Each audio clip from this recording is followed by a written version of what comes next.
Pemerintah Aceh berkomitmen menciptakan kebijakan yang berpihak pada rakyat melalui berbagai langkah strategis guna mendongkrak pertumbuhan ekonomi masyarakat.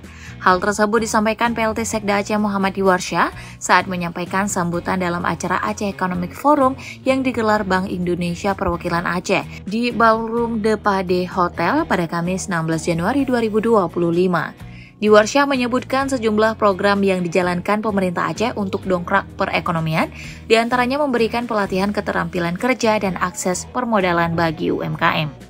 Selain itu, upaya lainnya juga terus diperkuat dengan penguatan sektor pendidikan dan kesehatan sebagai elemen fundamental dalam meningkatkan kualitas sumber daya manusia yang produktif dan kompetitif. Pemerintah Aceh, kata Diwarsya, juga telah menerbitkan Instruksi Gubernur Aceh nomor 03/INSTR/2023 yang mengatur penggunaan produk Aceh oleh Bupati Wali Kota, instansi vertikal SKPA, BUMN, BUMD, dan sektor jasa hospitality.